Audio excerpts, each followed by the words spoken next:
अस्सलाम वालेकुम first year बेटे, open your chemistry book page number 251 अपनी बुक आप लोग ओपन करेंगे। नेक्स्ट टॉपिक आज हम स्टार्ट करेंगे 11.3 reaction mechanism and modes of bond breaking. हमने क्या पढ़ा था बेटे? हम पढ़े थे अल्केन्स, अल्केन्स का नॉमेनक्लेचर, अल्केन्स का जनरल फार्मूला, देन आपने अल्केन्स का स्ट्रक्चर मैंने आपको पढ़ाया और इन द एंड हमने अल्केन्स की फिजिकल प्रॉपर्टीज़ देखी। आज हम देखेंगे कि अल्केन जो हैं इनका रिएक्शन मैकेनिज्म कैसा है और ये किस तरह से इनके बॉन्ड जो हैं डिफरेंट टाइप के वो ब्रेक होंगे। वो सारे के सारे आज के लेक्चर में बेटे मैं कंप्लीट करवाऊंगी। Let's start with the reading, then इंशाल्लाह साथ साथ हम इसको पढ़ते हैं। Reaction mechanism and modes of bond breaking. Reaction mechanism is the series of steps that take place in the course of overall reaction. Like all chemical reaction, organic reaction involve the breaking of chemical bond. There are two ways in which covalent bonds can break. Number one, homolytic fission. Homolytic fission occurs when a covalent bond break evenly to produce free radicals. Free radical is a species that contains an unpaired electron and is very reactive. Free radicals are extremely reactive because of the tendency of unpaired electron to become paired. B. Heterolytic fission. Heterolytic fission occurs when the covalent bond break in such a way that the originally shared pair of electron is gained by one atom only and oppositely child ions are produced. This bond fission is shown by full curly arrows in mechanism. हमने अभी क्या पढ़ा? मैंने आपको क्या reading करके दिखाई बेटे? हमने रीडिंग की कि जो डिफरेंट टाइप के हमारे पास अल्केन्स आते हैं, यहाँ पे उनका मैकेनिज्म रिएक्शंस का कैसे हो रहा है और उनके बॉन्ड जो हैं वो किस तरह से ब्रेक हो रहे हैं। ठीक है, तो बेसिकली रिएक्शन मैकेनिज्म है क्या? What is reaction mechanism? अगर आपकी डेफिनेशन आती है कि रिएक्शन मैकेनिज्म क्या होता है, तो रिएक्शन मैकेनिज्म बेटे सीरीज ऑफ स्टेप्स हैं जिसमें ओवरऑल रिएक्शन सारा आपको जो है वो बताया होता है। ठीक है, कि ओवरऑल रिएक्शन जो है वो किस तरह से हुआ है। तो आपकी बुक में यहाँ पे इसकी डेफिनेशन लिखी हुई है, आप इसको यहीं से लिख सकते हो, इसको अंडरलाइन कर लो। Reaction mechanism is a series of steps that take place in course of overall reaction. ठीक है, इसको आपने एज इट इज़ ही लर्न कर लेना है। दोबारा बता देती हूँ, रिएक्शन मैकेनिज्म जो है बेटे ये सीरीज ऑफ स्टेप्स हैं जिसमें पूरा का पूरा जो ओवरऑल रिएक्शन है किस तरह से वो हुआ वो सारा का सारा आपको इसमें जो है वो पता चलता है। ऑल केमिकल रिएक्शन बेटे जिस तरह तमाम के तमाम केमिकल रिएक्शंस होते हैं, ऑर्गेनिक रिएक्शन भी वैसे ही होते हैं। ऑर्गेनिक रिएक्शन में भी केमिकल बॉन्ड क्या होते हैं? ब्रेक डाउन होंगे। ऐसे ही होता है ना, पहले पुराने बॉन्ड जो हैं उनका ब्रेक डाउन होता है और फिर उसके बाद क्या आते हैं? न्यू बॉन्ड जो हैं वो फॉर्म होते हैं। तो बिल्कुल इसी तरह ऑर्गेनिक रिएक्शंस में भी, ऑर्गेनिक रिएक्शंस क्या हैं? जिसमें आपके जो है हाइड्रोकार्बन्स इन्वॉल्व होते हैं। अल्कीन्स या अल्काइंस की जब हम बात करेंगे तो मैं किसकी बात कर रही हूँगी? हम बात करेंगे ऑर्गेनिक रिएक्शंस की। ऑर्गेनिक रिएक्शन में भी केमिकल बॉन्ड ही ब्रेक डाउन होंगे। ऑर्गेनिक रिएक्शंस को हम दो मेन कैटेगरीज में डिवाइड करेंगे जिसमें कोवलेंट बॉन्ड जो हैं वो टूटते हैं। दो तरह के रिएक्शंस हैं। कौन कौन सी रिएक्शंस हैं? एक टाइप है हमारे पास that is known as homolytic और दूसरी जो टाइप है हमारे पास that is known as heterolytic. Homo से पता चल रहा है नाम से, homo mean same, hetero mean different. ठीक है, वन बाय वन मैं दोनों आपको बताऊंगी। होमो का मतलब क्या मैंने बताया? होमो मीन सेम। ठीक है, तो होमोलिटिक फिजन में क्या होता है कि दो मेन पॉइंट्स हैं। आप लोगों ने यहाँ पे दो मेन पॉइंट्स को याद रखना है। एक हम बात करें अभी होमोलिटिक की। What is homolytic? Homolytic fission में कोवलेंट बॉन्ड जो हैं बेटे इवनली ब्रेक होंगे। इवनली का मतलब होता है एक जैसे, इवनली ब्रेक होते हैं, पहला पॉइंट। और जो टू बॉन्डेड एटम होते हैं they acquire one of the bonding electron. वो दोनों के जो दो बॉन्डेड एटम हमारे पास आएंगे, ठीक है, वो क्या इक्वायर करेंगे? वो इक्वायर करेंगे only one of the bonding electron. उसके बाद एक यहाँ पे प्रोसेस है जिसको हम लोग कहते हैं होमोलिसिस। होमोलिसिस जो है वो होगा जिससे क्या फॉर्मेशन होगी? फ्री रेडिकल्स जो हैं वो बनेंगे। वो प्रोसेस जिसमें फ्री रेडिकल बनता है ना, उसको हम लोग क्या कहते हैं? उसको हम लोग कहते हैं होमोलिसिस कहते हैं। क्या कहते हैं? होमोलिसिस कहते हैं। और फ्री रेडिकल क्या होता है? अब मैंने ये तो आपको बता दिया कि होमोलिसिस क्या है, कि होमोलिसिस एक फिनोमेना है जिसमें आपके पास, आप सिंपली ये कह सकते हो homolysis is the formation of free radicals, जो फ्री रेडिकल्स की फॉर्मेशन होती है उसको हम लोग क्या कहते हैं बेटे, उसको हम लोग होमोलिसिस कहते हैं। आप लोग लिख लो, इधर डेफिनेशन नहीं दी गई आपकी बुक में, बस यहाँ पे ये लिखा हुआ है होमोलिसिस। उसके बाद what are free radicals, free radicals क्या होते हैं? तो फ्री रेडिकल्स बेटे इट इज़ अ स्पीशी, एक ऐसी स्पीशी है जिसके अंदर अनपेयर्ड इलेक्ट्रॉन मौजूद होते हैं। A species that contain an unpaired electron is known as free radical. Clear हो गया? फ्री रेडिकल की डेफिनेशन आप क्या लिखेंगे? A species that contain an unpaired electron and is very reactive is known as free radical. उसके बाद यहाँ पे आप बताओगे कि फ्री रेडिकल जो हैं ये बहुत ज़्यादा रिएक्टिव होते हैं because they have the tendency to gain one electron, क्योंकि इनके अंदर टेंडेंसी होती है कि ये इलेक्ट्रॉन को गेन कर सकते हैं, ले सकते हैं one electron to complete pairing, अपनी पेयरिंग को कंप्लीट करने के लिए जो है ये इलेक्ट्रॉन लेंगे। अब मैंने आपको यहाँ पे हमने अगर आपको आप देखो तो बेटे हमने पॉइंट वाइज यहाँ पे पढ़ा, पॉइंट वाइज हम इसको लेके चले। मैंने आपको क्या पढ़ाया? हमने पढ़ा होमोलिटिक फिजन। होमोलिटिक फिजन की डेफिनेशन मैंने आपको बताई कि होमोलिटिक फिजन जो है क्या है, वन बाय वन यहाँ पे हमने इतनी सी छोटे से पैराग्राफ में 3 मेन डेफिनेशंस की हैं। पहले मैंने आपको बताया कि होमोलिटिक फिजन जो है ये वो फिजन है जिसमें कोवलेंट बॉन्ड ब्रेक होंगे और 2 बॉन्डेड एटम जो हैं वो एक इलेक्ट्रॉन को एक्वायर करेंगे फॉर बॉन्डिंग इलेक्ट्रॉन्स। ठीक है, क्लियर? दूसरी चीज़ हमने यहाँ पे पढ़ी थी कि यहाँ पे जो प्रोसेस होगा that is known as homolysis, ये यहाँ पे लिखा भी हुआ है। What is homolysis? होमोलिसिस क्या होता है? Homolysis result in the formation of free radical. Homolysis से फ्री रेडिकल्स बनते हैं। फ्री रेडिकल्स क्या होते हैं फिर मैंने आपको वो बताया। फ्री रेडिकल क्या है? इट इज़ अ स्पीशी, एक ऐसी स्पीशी है that contain unpaired electron and is very reactive, that species is known as free radical. और फिर मैंने आपको बता दिया था कि फ्री रेडिकल जो हैं they are extremely reactive because of the tendency of, क्यों फ्री वो बहुत ज़्यादा रिएक्टिव होते हैं? क्योंकि उनके अंदर टेंडेंसी होती है किसकी? अनपेयर्ड इलेक्ट्रॉन की टू बिकम पेयर्ड।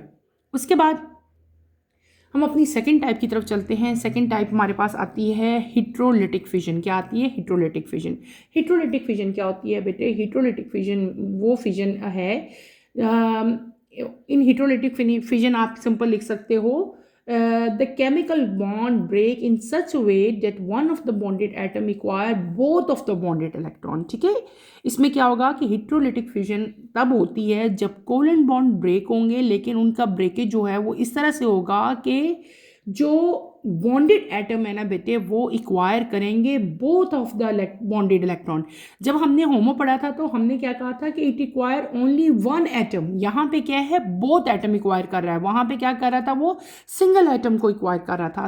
तो इस केस में आप कैसे डिफाइन करोगे कि हिट्रोलिटिक फिजन वो फिजन है जिसमें केमिकल बॉन्ड ब्रेक होता है, लेकिन इस तरह से ब्रेक होता है कि उसको वन जो बॉन्डेड एटम है वो क्या इक्वायर करेगा? वो इक्वायर करेगा both of the bonded electron, यानी कि एक एटम जो बॉन्डेड है उसको 2 इलेक्ट्रॉन जो हैं वो रिक्वायर्ड होते हैं। ठीक है, ये मेन डिफरेंस भी है। और जब हमने होमो पढ़ा था तो वहाँ पे हमने पढ़ा था कि इट रिक्वायर ओनली वन जो है वो इलेक्ट्रॉन था। यहाँ पे क्या आ जाएगा? पेयर ऑफ इलेक्ट्रॉन्स आ जाते हैं। ठीक है, या आपके पास आ जाता है acquire both of the paired electron आ जाएगा। उसके बाद यहाँ पे जो एटम हैं जिनकी इलेक्ट्रोनेगेटिविटी हाई होती है, the atom with high electronegativity usually acquire both of the bonded electron. वो ऐसे तमाम के तमाम बेटे एटम जिनकी इलेक्ट्रोनेगेटिविटी, ठीक है, मैं वर्ड यहाँ पे नहीं लिखा, जो भी आपको लग रहा है कि मैं आपको यहाँ पे मेंशन नहीं है उसको आप राइट कर लिया करो साथ साथ अपनी बुक पे। मैंने आपको क्या बताया बेटे? ऐसे तमाम एटम जिनकी इलेक्ट्रोनेगेटिविटी बहुत हाई होती है। आप किस तरह से लिख सकते हैं? द एटम विच हैव, या the atom with high electronegativity usually acquire both of the bonded electrons. ऐसे एटम जिनकी इलेक्ट्रोनेगेटिविटी हाई होती है बेटे यूजुअली वो क्या होता है कि they acquire both of the bonded electron. फिर आप यहाँ पे क्या लिख सकते हैं कि हिट्रोलिसिस जो है it result in the formation of ions. जब हिट्रोलिटिक फिजन होती है तो उसकी रिजल्ट में आपके पास क्या बनते हैं? आयंस बनते हैं। क्या बनते हैं? आयंस बनते हैं। बोथ टाइप्स के आयंस, इलेक्ट्रोफाइल एंड न्यूक्लियोफाइल। ठीक है, और एक और पॉइंट भी आप यहाँ पे मेंशन कर सकते हैं कि इन रिएक्शन को हम जनरली एक्सप्रेस करेंगे एरो के साथ। ठीक है, और यहाँ पे आपकी बुक में जनरल एग्जांपल्स भी दी हुई हैं, वो मैं आपको भी करवाती हूँ, ठीक है।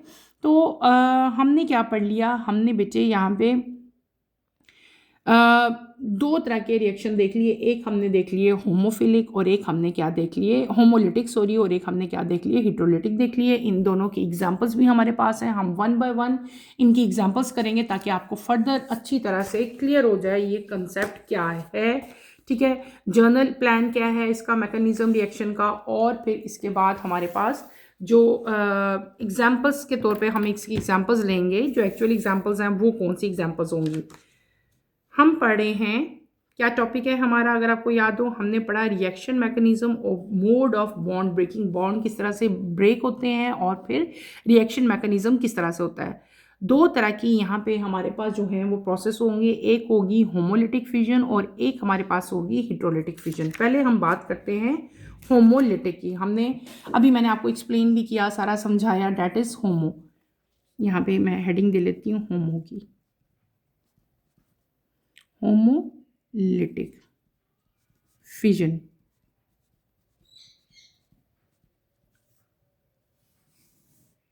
ठीक है, मेन पॉइंट्स रिकॉल कर देती हूँ। हमने होमोलिटिक फिजन में क्या पढ़ लिया कि कोवेलेंट बॉन्ड ब्रेक होंगे इवनली और दो बॉन्डेड एटम जो हैं वो इक्वायर करेंगे one of the bonding electron, ठीक है। वन, यहाँ पे वन है, वहाँ पे कितने हैं, टू हैं, ये भी डिफरेंस एक हो सकता है। होमोलिसिस की वजह से क्या बनता है, फ्री रेडिकल्स बनते हैं। क्या बनते हैं, यहाँ पे हमारे पास फ्री रेडिकल बनेंगे। फिर हमने क्या पढ़ा था कि व्हाट इज़ फ्री रेडिकल, मैंने आपको बताया था कि it is a species that contains an unpaired electron, और फ्री रेडिकल जो हैं ये बहुत ज़्यादा रिएक्टिव होते हैं। जर्नल यहाँ पे जो हमारे पास बेटे प्लान आता है, या आप कह सकते हो जो जर्नल रिएक्शन है वो कैसा होता है, ए, यहाँ पे आप क्या राइट करेंगे, बी, ये यूं, और इसको एरो को यूं बनाते हैं और इसके साथ आपने ये वाला सिंबल शो करना होता है, ठीक है। डबल आपने इस तरह का नहीं लगाना होता है। यहाँ पे जो प्रोसेस होगा फिर हमारे पास, ठीक है, उस प्रोसेस को हम लोग क्या कहेंगे, होमोलिसिस, ठीक है। ये रिएक्शन होगा और आपके पास होमोलिसिस का प्रोसेस होगा, और एज ए रिजल्ट जो चीज़ हमारे पास बनेगी वो क्या बन जाएंगे, हमारे पास फ्री रेडिकल्स बनेंगे। क्या बनेंगे, फ्री रेडिकल्स बनेंगे। Is that clear. यानी कि होमोलिटिक फ्यूजन क्या है वो मैंने आपको बता दिया, ठीक है। सपोज ये आपके पास कोई भी हमारा रिएक्शन हो रहा है, ठीक है, ए या बी, कोई भी हम आगे फर्दर चीज़ लेंगे, ठीक है। अब क्या हुआ, प्रोसेस हुआ, डैट इज होमोलिसिस। होमोलिसिस में मैंने आपको क्या बताया कि होमोलिसिस वो प्रोसेस है that result in the formation of free radicals. इसकी वजह से आपके पास क्या बनेंगे, फ्री रेडिकल्स बनेंगे, ठीक है। फ्री रेडिकल्स क्या होते हैं, it is a species that contain unpaired electron. Unpaired electrons को हम लोग फ्री रेडिकल्स कहते हैं, ठीक है। अब इसमें अगर आप एक्चुअल रिएक्शन लिखो तो एक्चुअल रिएक्शन यहाँ पे हम लिख देते हैं Cl-Cl, ठीक है। यहाँ पे हमारे पास यहाँ पे ये वाले एरो लगाओगे, डबल एरो नहीं लगाना। यहाँ पे क्या रिएक्शन होगा, होमोलिसिस, ठीक है। और ये रिएक्शन होता है in the presence of sunlight. हमारे पास क्या बनेंगे, फ्री रेडिकल बनेंगे, Cl प्लस क्या बन जाएगा, Cl। ये क्या चीज़ है, दे आर फ्री रेडिकल्स। ये इसकी सिंपल एग्जांपल है। फिर दूसरी टाइप हमने क्या पढ़ी, that is known as heterolytic fission.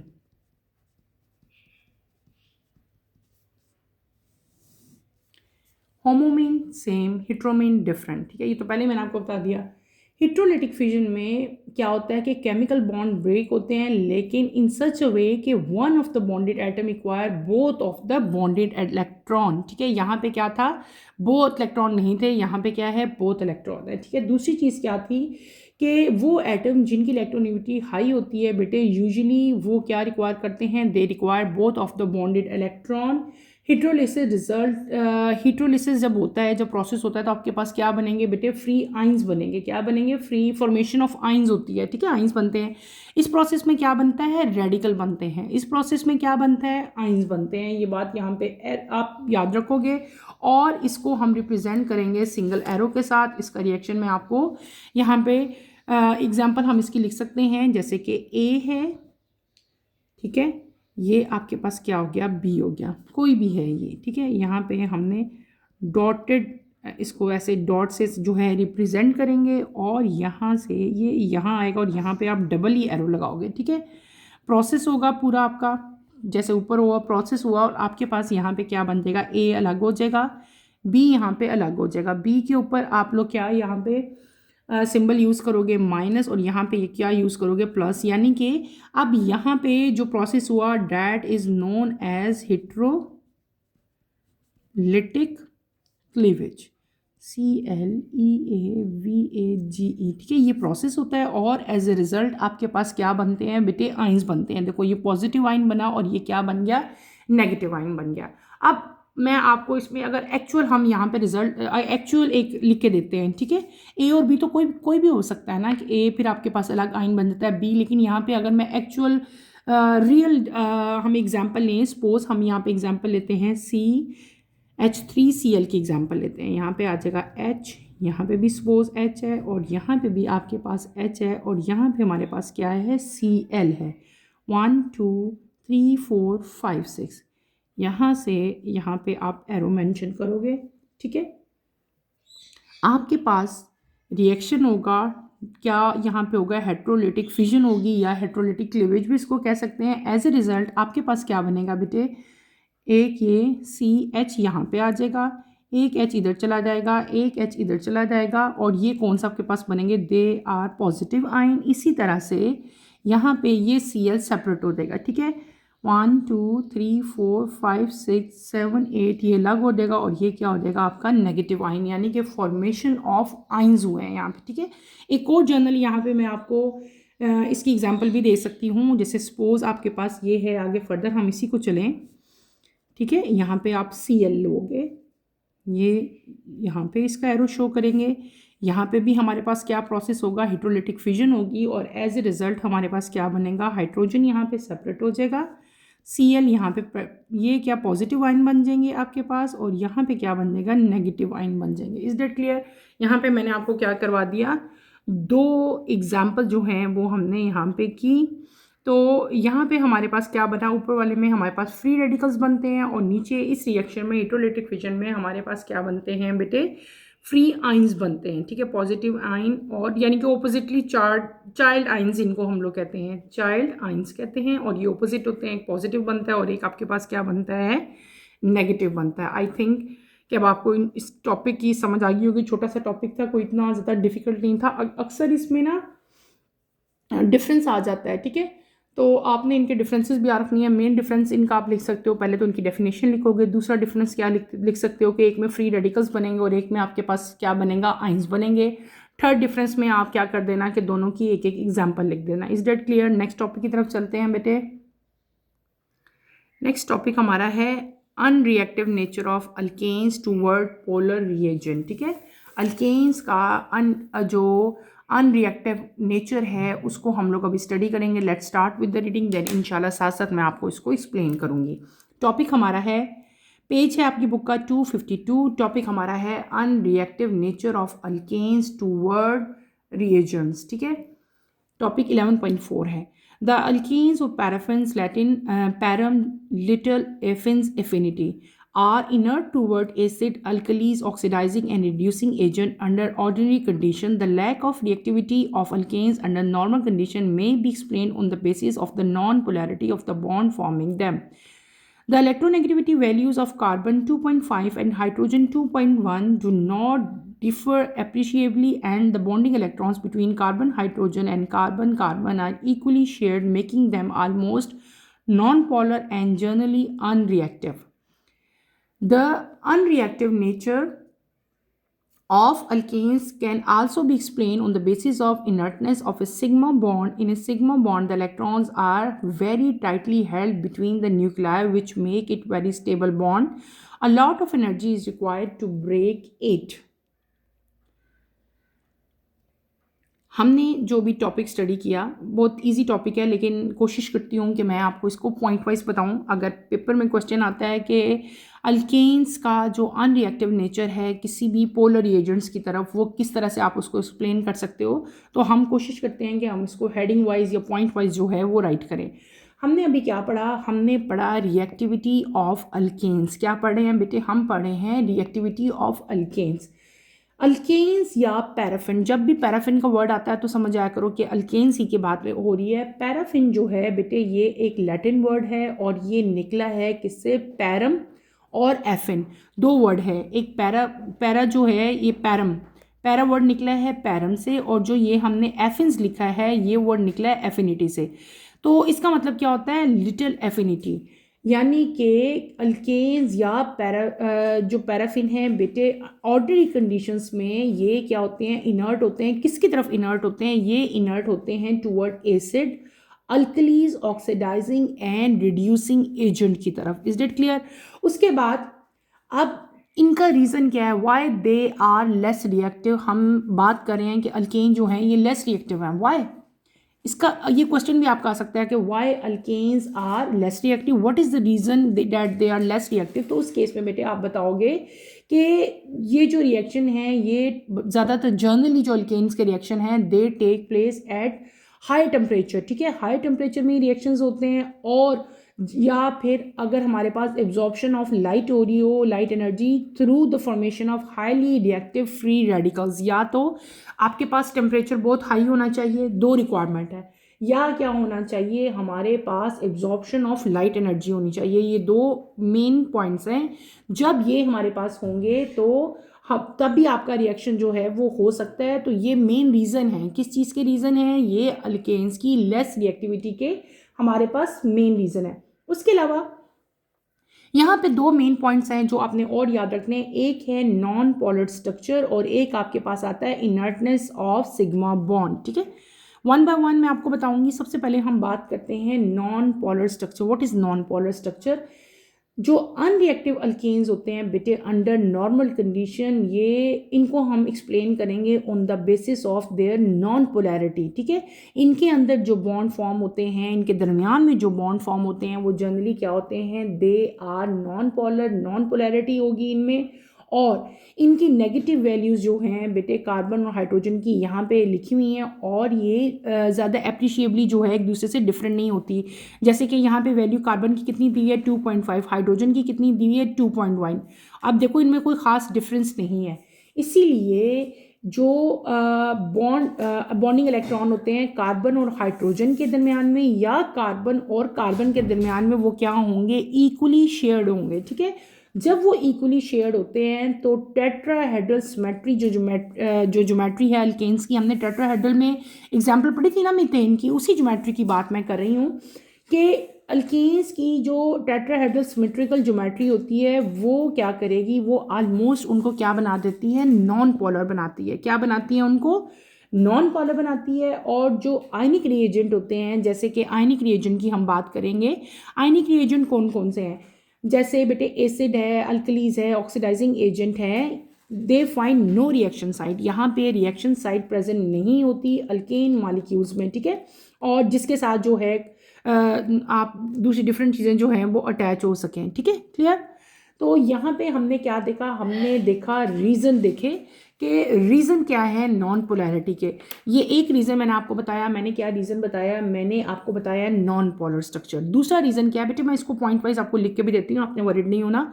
दूसरा पॉइंट हमने यहाँ क्या पढ़ा है, दूसरा पॉइंट है इनर्टनेस ऑफ सिग्मा बॉन्ड। जो अनरिएक्टिविटी अल्केन्स की होती है इसको हम एक्सप्लेन कर सकते हैं on the basis of inertness of sigma bond. यहाँ पे क्या होगा कि सिग्मा बॉन्ड जो इलेक्ट्रॉन के होते हैं they are very tightly held, ये बहुत ज़्यादा टाइटली हेल्ड होते हैं बिटवीन द न्यूक्लियाई, ठीक है। न्यूक्लियाई के दरमियान में ये बॉन्ड जो है बहुत ज़्यादा टाइटली हेल्ड होते हैं, और उनको ब्रेक करने के लिए, उन बॉन्ड को ब्रेक करने के लिए लार्ज अमाउंट ऑफ एनर्जी जो है वो रिक्वायर्ड होती है। इसके अलावा इलेक्ट्रॉन जो सिग्मा बॉन्ड में प्रेजेंट होते हैं ये जो हैं ये बेटे आप ये कह सकते हो दे कैन नाइदर अटैक, और मतलब ना तो ये इलेक्ट्रोफाइल हैं और ना ही ये न्यूक्लियोफाइल जो है इनके ऊपर अटैक करेंगे, ठीक है।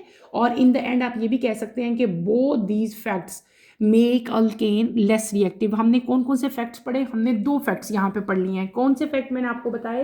एक मैंने बताया नॉन पोलर स्ट्रक्चर और एक मैंने कौन सा बताया? इनर्टनेस ऑफ पाई बॉन्ड, मैं सिग्मा बॉन्ड, सॉरी, मैं यहाँ पे लिखती हूँ, ठीक है, ताकि आपको याद रहे। हम क्या टॉपिक स्टडी कर रहे हैं अभी? हम पढ़ रहे हैं nature of alkanes toward polar reagent, यानी कि जो उनका अनरिएक्टिव नेचर है वो मैं आपको पढ़ा रही हूँ। हमने पढ़ा रिएक्टिविटी ऑफ अल्केन्स। पहली चीज़ मैंने जो आपको बताई डेट इज रिएक्टिविटी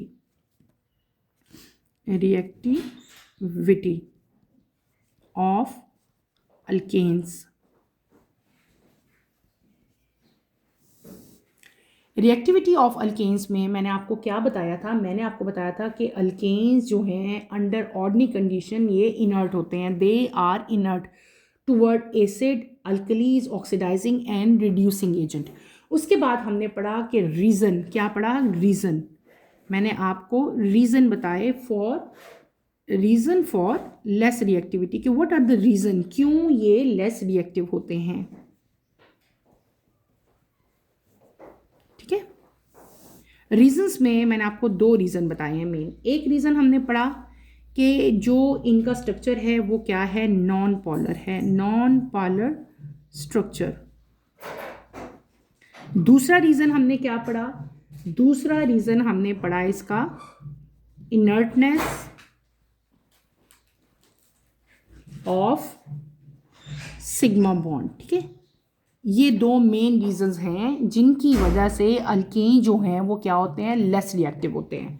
अब वन बाय वन इन दोनों रीजंस की अगर मैं बात करूं तो हम इनकी क्या बात करेंगे कि अनरिएक्टिविटी जो अल्केन्स की है अंडर नॉर्मल कंडीशन, इसको हम एक्सप्लेन कर सकते हैं on the basis of their non polar structure, ठीक है। और इलेक्ट्रोनेगेटिविटी वैल्यूज़ अगर हम कॉमन एग्जांपल यहाँ पे लेते हैं कार्बन और हाइड्रोजन की, ठीक है, कार्बन और हाइड्रोजन के बॉन्ड अगर हम लेते हैं तो यहाँ पे जो इलेक्ट्रोनेगेटिविटी हमारे पास वैल्यू आती है वो कितनी आती है? 2.5 आती है। यहाँ पे हम इलेक्ट्रोनेगेटिव वैल्यू देख लेंगे तो ये हमारी कितनी आ रही है? 2.1 एंड 4, ठीक है। ये 2 यहाँ पे आपने बात, यहाँ पे क्या है ये आपको बताई हुई है इलेक्ट्रोनेगेटिविटी किसकी? कार्बन और हाइड्रोजन की। यहाँ पे ये जो इलेक्ट्रोनेगेटिविटी ये डिफरेंस शो कर रही है between non polar and covalent nature, ठीक है।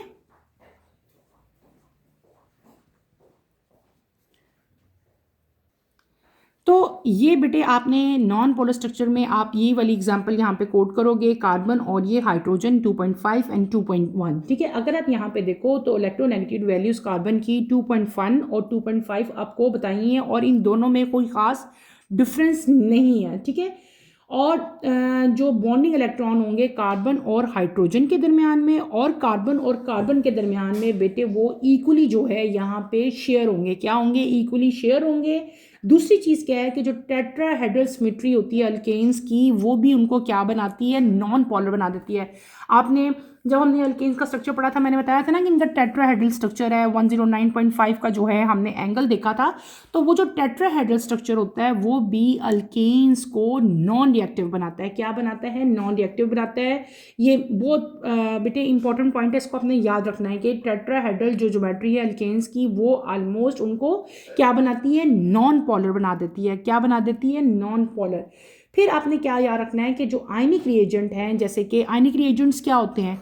एसिड हो गया, अल्कीज हो गया, अल्कलाइज हो गए हमारे पास, अल्कलीज यानी कि बेस हैं या ऑक्सीडाइजिंग एजेंट हैं, ये क्या करते हैं कि they do not find reaction site on alkane molecule. Alkane molecule पे इनको रिएक्शन साइट नहीं मिलती।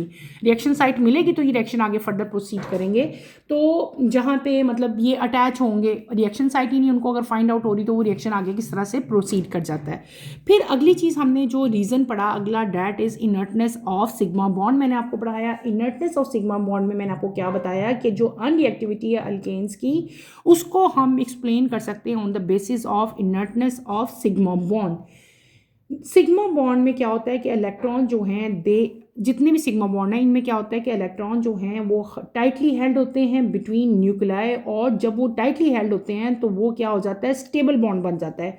और स्टेबल बॉन्ड को ब्रेक करने के लिए हमें क्या रिक्वायर्ड होता है? We required a large amount of energy, ठीक है।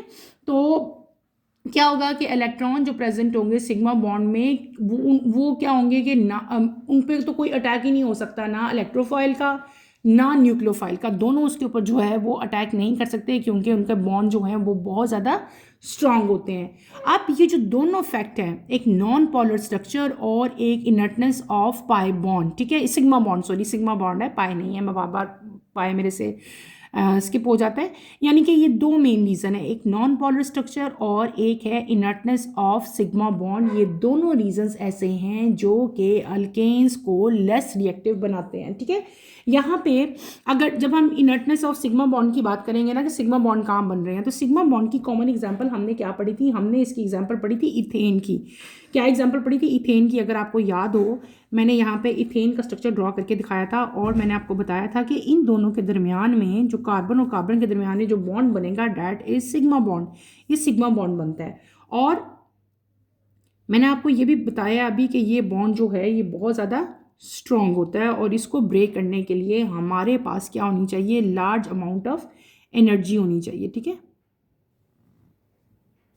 यहाँ पे क्या चीज़ अटैच होती है, ये मैंने कल भी आपको स्ट्रक्चर ड्रॉ करके दिखाया और ये आज भी मैं आपको एज ए एग्जांपल जो है स्ट्रक्चर ड्रॉ करके दिखा रही हूँ।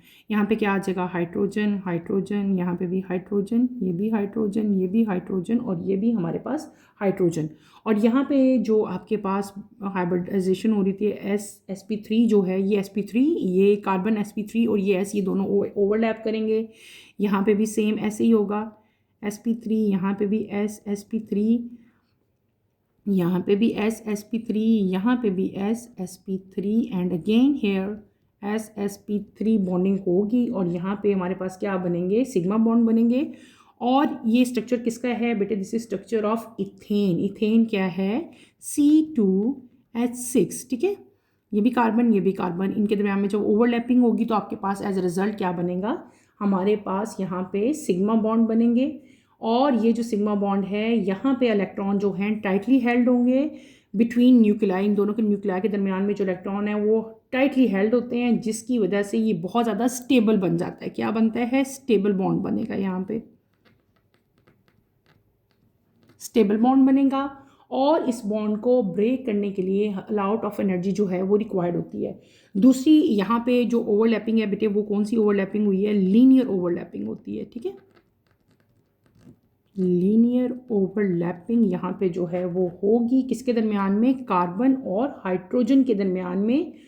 और एक दो तरह की ओवरलैपिंग होगी, एक कार्बन और हाइड्रोजन के दरमियान में होगी और दूसरी जो है वो हमारे पास किसके दरमियान में होगी, कार्बन एंड कार्बन के दरमियान में। तो यहाँ पे जो ओवरलैपिंग है वो कौन सी होगी, हमारे पास लीनियर होगी। तो ये दो मेन रीजंस हैं जिनकी वजह से अल्केन की जो रिएक्टिविटी है वो लेस है। यानी कि इन शॉर्ट हम ये कह सकते हैं, these are the reasons, these are the facts या these are the reason which make alkanes less reactive, ठीक है। तो मैंने आपको वो दोनों पॉइंट वाइज बताए।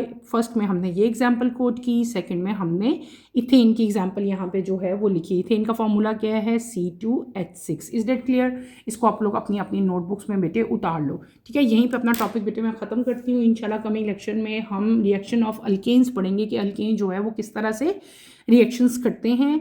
कमिंग लेक्चर की नोटिफिकेशन के लिए आप चैनल को शेयर करें, लाइक करें और सब्सक्राइब करें और मुझे यहीं पे इजाज़त दें। इंशाल्लाह नेक्स्ट लेक्चर में आपसे दोबारा मुलाकात होगी। टिल देन अल्लाह हाफिज़। फर्स्ट ईयर टेक केयर बेटे, अपना ख्याल रखिएगा। अल्लाह हाफिज़।